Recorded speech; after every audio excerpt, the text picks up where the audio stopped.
Araw-araw, ang pagkain ay ibinababa sa isang platform sa pamamagitan ng butas, at mayroon kang 2 minuto upang kumain ng pinakamadami hanggat maaari bago ito umalis patungo sa mas mababang palapag. Mas mababa ka, mas kaunti ang iyong pagkakataon na makakain ng kahit ano. Sa pagtatapos ng bawat buwan, ang mga bilanggo ay binabaligtad at ipinapadala sa iba't ibang palapag.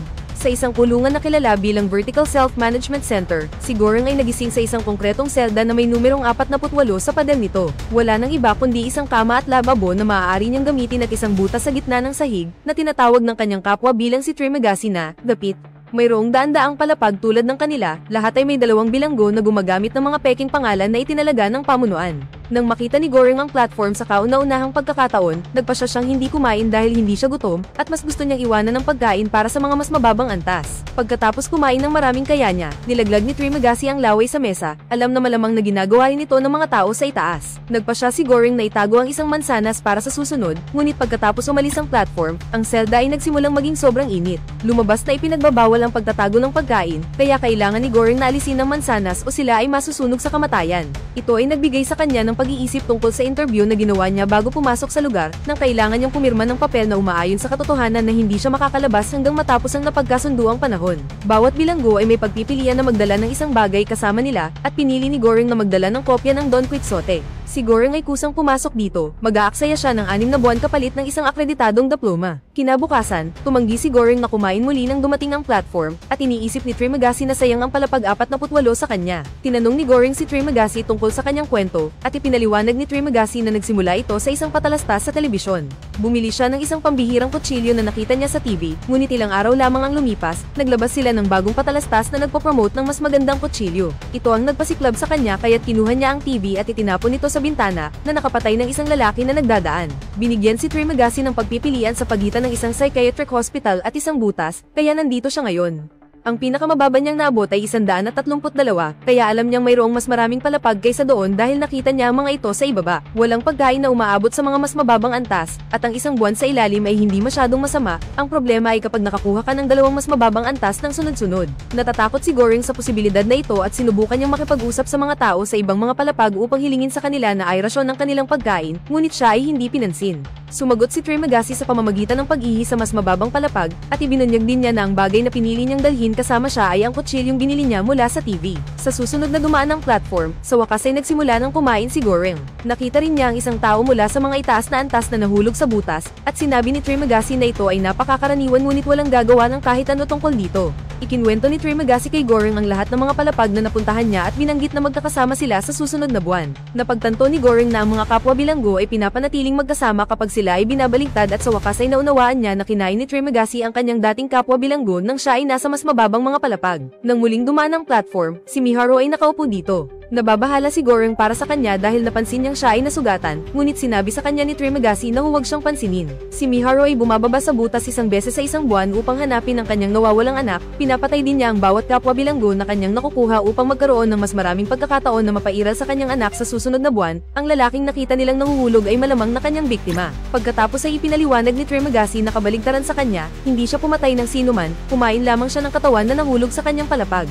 Nang ang platform ay lumipat sa susunod na antas, sinubukan ng mga bilanggo na samantalahin si Miharu. Sumigaw si Goreng sa kanila na iwanan siya, ngunit hindi ito kinakailangan. Pinapatay lamang ni Miharu ang mga ito at bumalik sa platform. Nang umabot na sa katapusan ng buwan, ang mga bilanggo ay pinatulog gamit ang gas at binabaligtad. Nang magising si Goreng, natagpuan niyang nakatali siya sa kanyang kama sa palapag 171. Ipinaliwanag ni Trimagasi na tinali niya si Goreng dahil siya ay mas bata at mas malakas, kaya kailangan niyang protektahan ng sarili. Naririnig ang mga sigaw mula sa ibang mga palapag na nagpapakita ng reaksyon ng mga tao sa kanilang mga bagong antas, at nang dumating ang platform, wala nang natirang kahit mumo. Pagkatapos ng 8 araw, inanunsyo ni Trimagasi na oras na para makakuha siya ng pagkain. Hindi pinapansin ang mga pakiusap ni Goreng para sa awa, ginamit ni Trimagasi ang kanyang kutsilyo upang kumuha ng laman mula sa hita ni Goreng, ngunit bago niya ito makain, dumating ang platform, dala si Miharu. Naalala ni Miharu kung gaano siya nag-alala si Goreng para sa kanya at tumalon siya kay Trimagasi, inaatake siya gamit ang kanyang sariling kutsilyo. Pagkatapos ay pinalaya niya si Goreng at ibinigay ang kutsilyo sa kanya upang magamit ito upang tapusin si Trimagasi. Nahimatay si Goreng pagkatapos noon, at nagising siya sa kalaunan na natagpuan ang kanyang sarili sa kama. Binoblisan ni Miharu ang kanyang binti gamit ang piraso ng kumot, at ngayon ay kinakain na niya si Trimagasi. Nagdala siya ng ilang laman kay Goring na tinanggap niya matapos ang ilang pag-aalinlangan. Nagdala rin siya ng tubig bago umalis sa platform nang walang salita. Lumipas ang mga araw at nagsimula ng mabulok ang katawan ni Trimagasi na nagbigay kay Goring ng pagkakataong makakain din ng mga uod. Nagsimula ring mag-hallucinate si Goring. Nakikita ang multo ni Trimagasi na humuhusga sa kanya habang siya ay kumakain. Sa pagtatapos ng buwan, pumasok ang gas sa selda at nanaginip si Goring na kasama ang isang babae habang pinapanood siya ni Miharu. Nang magising siya, natuklasan niyang ang humihimod sa kanya ay isang aso. Sa gulat ni Goring, ang kanyang bagong kapwa bilanggo ay si Imogiri, ang babae na nagsagawa ng kanyang interview nang siya ay mag-volunteer na pumasok sa kulungang ito. Ang aso ang bagay na pinili niyang dalhin kasama siya, at ngayon sila ay nasa antas 33.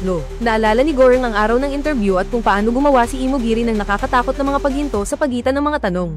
Sa kasalukuyan, ipinaliwanag ni Imogiri na siya ay nag-volunteer tulad ni Goring, at hindi niya alam na may mga taong namamatay dito. Sa kanyang kaalaman, mayroong 200 antas, at nang ipaliwanag ni Goring na walang sapat na pagkain para sa lahat ng tao dito, itinuro ni Imogiri na ang dami ng pagkain ay magiging sapat kung ang mga tao ay kakain lamang ng kailangan nila. Kailangan ng isang bagay na mag-uudyok ng isang kusang pakiramdam ng pagkakaisa, ngunit para kay Goring, ang ideya ay nakakatawa. Nagtataka siya kung maaaring makamit ang pagbabago sa pamamagitan ng pagkamatay ng isang bata, ngunit sigurado si Imogiri na ang patakaran ng kumpanya ay hindi tumatanggap ng mga wala pang 16 na taong gulang. Nang ang platform ay magdala sa kanila ng pagkain, kumakain lamang si Imogiri ng kailangan niya, at pagkatapos ibigay ang ilan sa kanyang aso, sinimulan niyang ihanda ang 2 rasyon ng pagkain. Kapag umabot na ang platform sa mas mababang antas, sinubukan ni Imogiri na makipag-usap sa mga bilanggo, sinasabi sa kanila na kainin ang mga rasyon na inihanda niya at gumawa ng 2 pa para sa susunod na antas upang ipasa ang mensahe. Siyempre, siya ay lubos na hindi pinansin, at itinuro ni Goring na talagang ayaw ng administrasyon na mangyari ang pagkakaisa. Kin-hatred ni Imogiri na iniisip ni Goring na lahat ng administrasyon ay masama dahil siya ay nagtrabaho para sa kanila ng walang isyu, ngunit sumagot si Goring na ang pagiging dating manggagawa ay nagbigay sa kanya ng pribilehiyo na pumili ng kanyang kapwa bilanggo. Hindi sumusuko si Imogiri at patuloy na sinisikap na ay rasyon ng pagkain araw-araw, ngunit patuloy siyang hindi pinapansin ng mga mas mababang antas. 2 linggo ang lumipas, sa wakas ay napagod si Goring sa lahat ng kanyang pagsisigaw at sinabi sa mga tao na kung hindi sila susunod sa mga tagubili ni Imogiri, siya ay magpapalabas sa pagkain araw-araw at kailangan nilang kumain ng dumi. Gumagana ang banta at nagsimula ang mga bilanggo na ipasa ang mga mensahe sa mas mababang antas. Sa kalaunan, bumaba ang platform na may isang walang malay na si Miharu dito.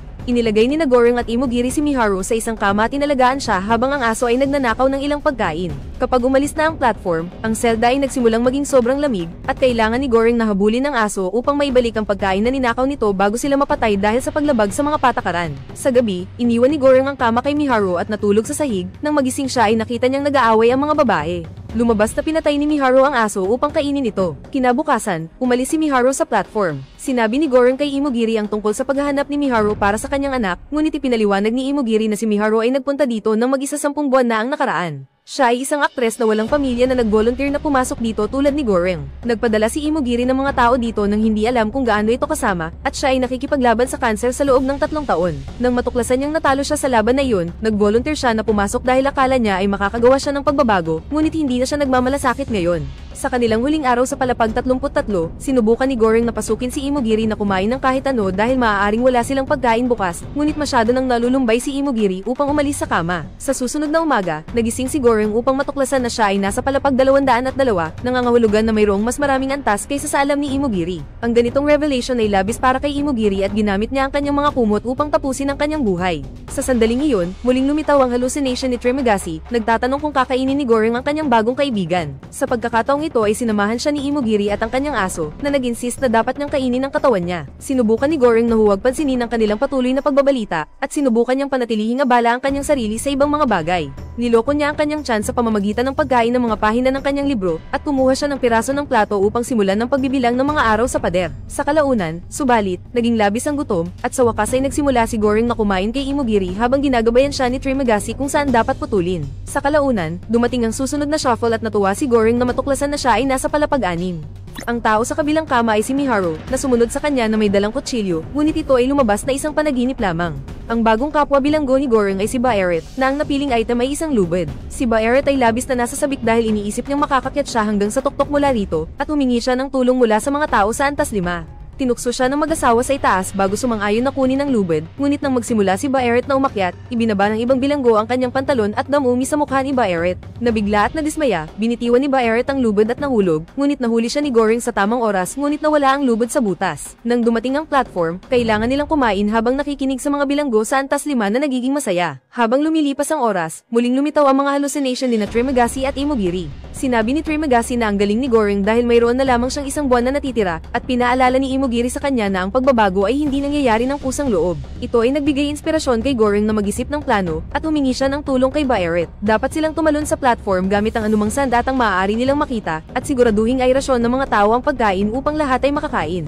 Nagbilang si Goring ng mga antas nang siya ay nasa palapag 202, at batay sa oras na inuokupahan ng platform upang gumalaw, iniisip niyang nasa paligid ng 250 antas na dapat ay kaya namang gawin. Tanggapin ni Barrett na makipagtulungan at sinira nila ang isang kama upang gamitin ang mga piraso ng metal nito bilang mga sandata. Ang dalawa ay tumalon sa platform at pumunta sa antas 7, kung saan itinuro ni Goring na hindi nila dapat hayaan ang mga bilanggo na kumuha ng kahit ano. Kumain ang mga tao na ito kahapon at tiyak na kakain sila bukas, kaya dapat lamang silang magsimulang magbigay ng pagkain pagkatapos ng antas 50 na siyang mga taong nahihirapan. Nagatubili si Barrett dahil ang mga bilanggo na ito ay kanyang mga kaibigan na tumulong sa kanya na umakyat ilang linggo na ang nakalipas, ngunit sa oras na magbiyaktang matandang lalaki ng galit, nakita ni Barrett ang punto ni Goring at nagsimula siyang tumulong na panatilihing malayo ang lahat. Patuloy ang magkasosyo sa pagpunta pababa habang nagbabanta sa mga tao upang panatilihing hindi nababahiran ng pagkain. Pagkatapos ng ilang karagdagang palapag, nabigla si Barrett nang makatagpo si Brambang, isang matandang matalino na iginagalang ni Barrett. Pinaaprobahan ni Brambang ang ginagawa ng mga bata, ngunit itinuro niya na ang administrasyon ay walang konsensya at hindi magmamalasakit kung sila ay magtagumpay, ngunit marahil ang mga manggagawa sa Antas Sara ay magmamalasakit, kaya kailangan nila ng simbolo. Pinili ni na Barrett at Goring ang panna cotta dahil ito ay isang napakamarangyang putahe at magdudulot ng malaking impresyon kung ito ay darating ng hindi nababahiran sa ibaba.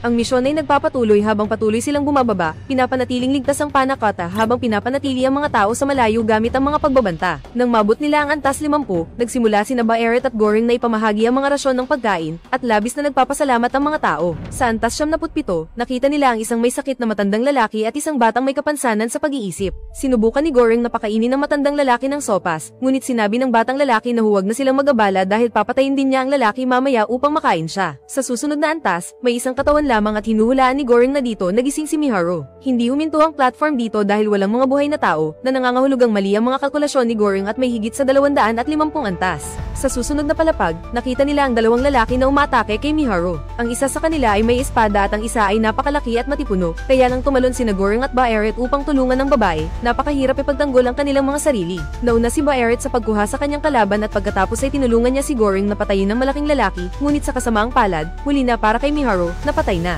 Gustong magdalamhati ni Goring para sa kanya, ngunit hinayla siya ni Barrett pabalik sa platform bago sila iwanan. Patuloy silang bumaba at namamahagi ng pagkain sa mga bilanggo na kanilang nakikita, bagamat maraming palapag ay may mga patay na katawan lamang. Sa wakas, huminto ang platform sa antas 333 na tila ito na ang huli. Sa una ay akala nila ay walang laman, ngunit mayroong isang tao talagang nagtatago sa ilalim ng kama. Ito ay si Mali, ang nawawalang bata. Lumapit sina Barrett at Goring sa bata, at sa oras na umalis sila sa platform, nagsimula itong bumaba muli. Humiling si Goring kay Barrett na ihagis ang panna cotta sa butas, ngunit tumanggi si Barrett. Sa kanilang gulat, ang silid ay hindi nagiging mainit o malamig upang parusahan sila, at pagkatapos ng maraming pag-aalinlangan, ibinigay ni Birda ang panna cotta kay Mali. Nanatili silang tatlo sa antas na iyon, at patuloy na sinasindak si Goring ng mga multo ni na Trimagasi, Imogiri, at ngayon pati na rin ni Miharu. Bigla, sumang-ayon si Barrett sa mga multo, sinasabi kay Goring na ang babae ay ang mensahe, at nang magising si Goring, natuklasan niyang patay na si Barrett dahil sa kanyang mga sugat na dumudugo. Sa susunod na dumating ang platform, dinala ni Goring si Mali kasama niya at sila ay ibinaba sa floor 0, naganap na madilim at walang laman.